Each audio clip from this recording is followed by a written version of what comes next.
PG, patnubay at gabay ng magulang ay kailangan sa mga batang manonood. Simula na ng kapanapanabik na eksena sa Broken Vow.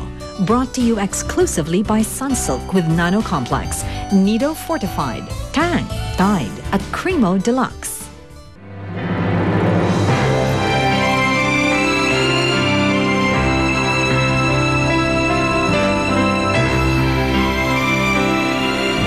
Ako ang nanay niya, pero pakiramdam ko wala akong silbi. Wala man lang akong magawa para mapagaang yung nararamdaman niya. May NGO daw ho na tumutulong sa mga kagaya ni Melissa. Subukan mo natin kayang dalhin siya doon. Baka ho sakaling may magawa sila para sa kanya. Si Roberto po, nagbalik na po ba siya? Kung nandito ang anak ko, ano naman ang pakailan mo? Bibisitahin ko si Melissa. Hindi pa ba sapat na natulungan mo siya? If she needed money, then give it to her. Kakamustahin ko sa mama. Pero babalik ako kagad. Felix! Ano yan? Wala kang karapatang pagsalitan!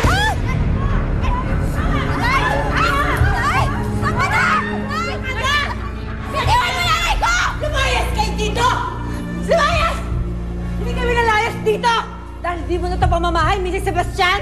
Pwes, gusto kong malaman mo na ang institusyon na ito nabubuhay dahil sa buloy naming mag-asawa. Kaya may karapatan akong palayasin kayo! Layas! Hindi na kayo, Nay. Lungga pala ng impacta to. Hindi na kayo. Talagang aalis tayo dahil ayoko magkaroon ng utang na loob sa bruhang babae yan! Layas! Sakrita ka! Layas!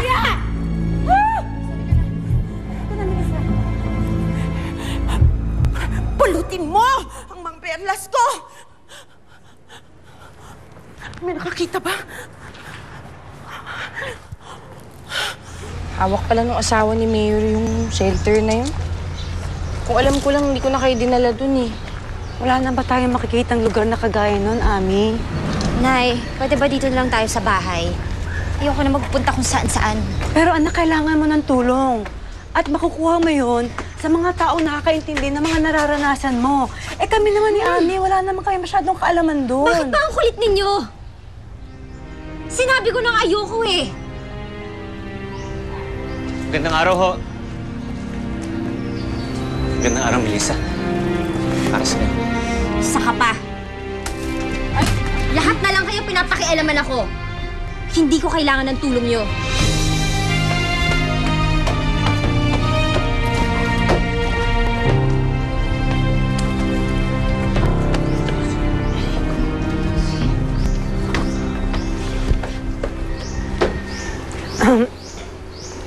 Pasensya ka na sa inasal ng anak ko, ha?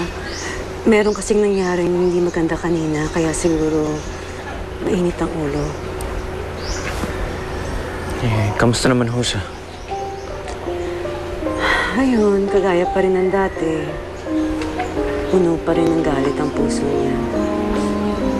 Hindi ko na nga alam kung anong gagawin ko eh. Ano ka ba naman, Melissa? Bakit naman pati si Felix dinami mo sa galit mo? Nakakalimutan mo na ba? Siya nagligtas sa'yo. Hindi niya ako niligtas. Ba't nagsasasabi mo dyan? Eh kung di dahil sa kanya, sana pinaglalamayan ka na ngayon. Mas mabuti pa nga sana. Sana hinayaan niya na lang ako mamatay. Oy, tanggalin mo sa isip mo yan, ha? Hindi maganda yan. Siya nga pala, bakit ka na pa rito?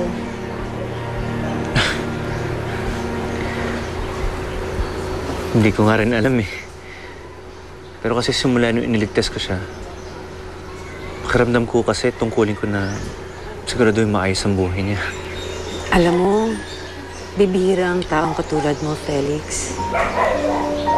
Hindi ka naman namin kaano-ano, pero lagi kang nandyan, nagbibigay ng tulong sa anak ko. Maraming salamat. Kasalanan to ng Felix na yun eh. Lalo ko naghihirap ngayon dahil sa kanya. Sige, aminin natin. Mahirap tong pinagdadaanan mo, pero alam mo, pagsubok lang yan eh. Kung magpapakatatag ka, malalampasan mo rin lahat to. Magiging maayos din ang buhay mo. Hindi, Ami. Hindi na maaayos ang buhay ko. Hindi mo ba narinig kung ano sinabi ng nanay ni Roberto?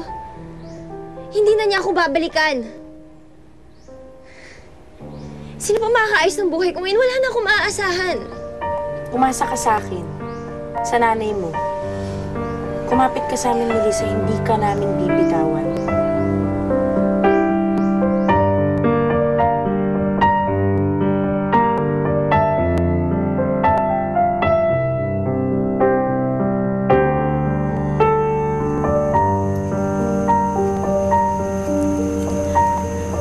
Ano po ba naging kasalanan ko?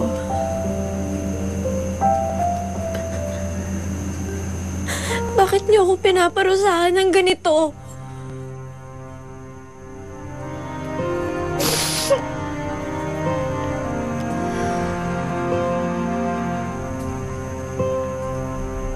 Ginahasa ako.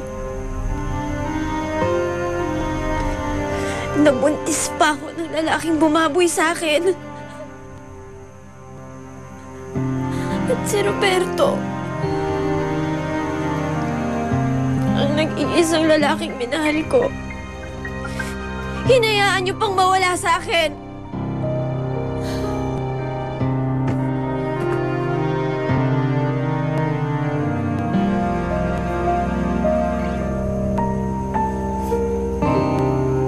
Sinubukan ko tapusin ang buhay ko.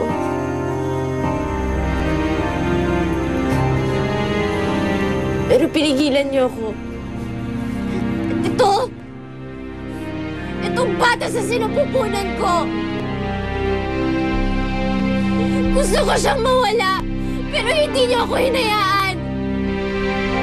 Bakit niyo ba ako hinayaan mabuhay? Bakit?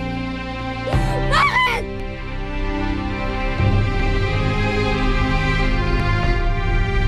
Sagutin mo ko. Bakit mo ba ako binuhay? Bakit?